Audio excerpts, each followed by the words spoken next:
Hi everyone, I'm Daranne Harris, Luther alum, former dormie, pastor, and compassion researcher. And via the connection afforded by technology, I'm speaking to you today from my home in Calgary. My life, like yours, has really shifted in these last 3 weeks.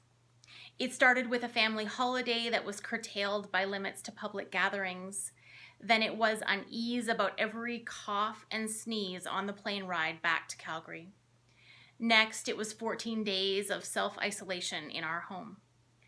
Some people have expressed amusement about having an excuse not to leave the house, but for me, it only added to the stress and my feeling of being disoriented. I enjoy being out and about, and honestly, I can't remember another time in my life when I have felt more trapped and out of sorts. I needed to figure out a way to channel my thoughts and energy, both in the short term and now more and more for the long term. Maybe you can relate. Things are slower and yet heavier as we negotiate the learning that was to continue. Working from home, doing things differently, being physically isolated from some, while also stuck in the house with the same people 24/7.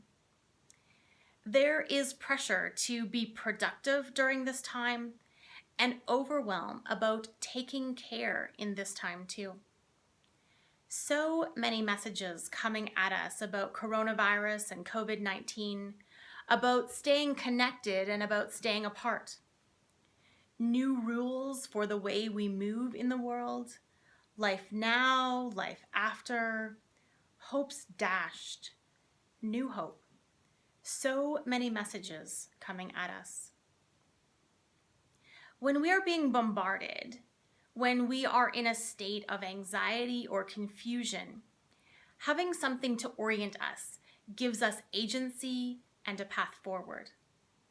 Our lives are oriented by our experiences and knowledge, our values, our beliefs, our intentions, and hopes.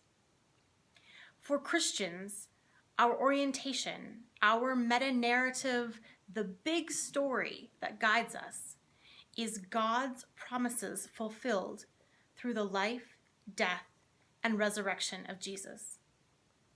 In this story, God draws close, showing us that God is not a far-off God.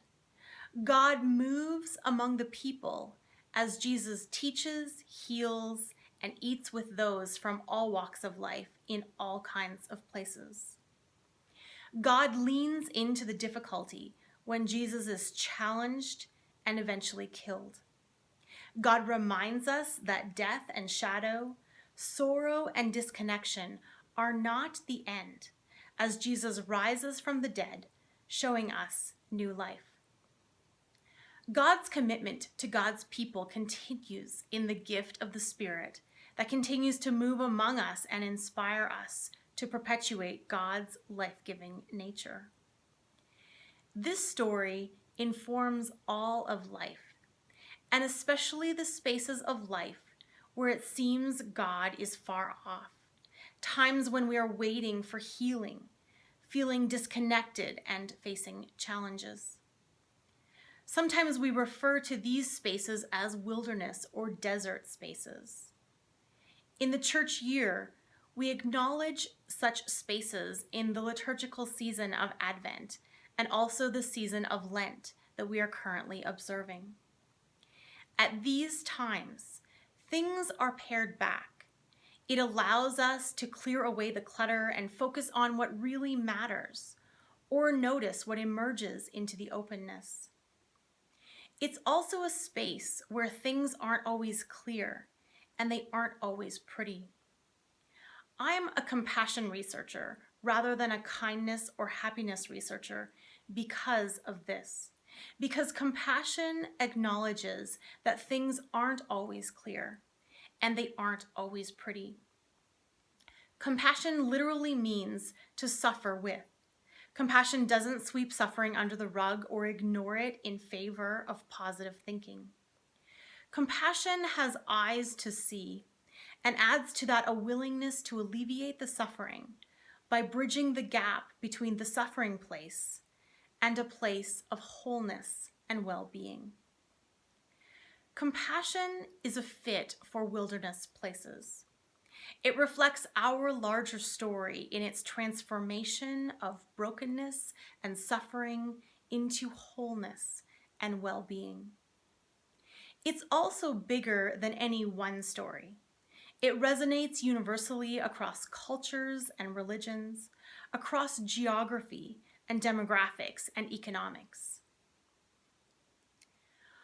While the liturgical season of Lent transitions into Holy Week in a few days, wilderness will remain part of our lives in all kinds of ways.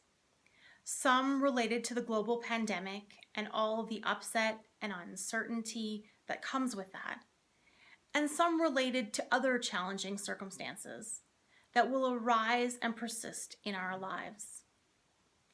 In this reality, I remember how wilderness experiences for God's people are indeed seasons, conduits of time and experience that lead somewhere with new promise and new opportunity.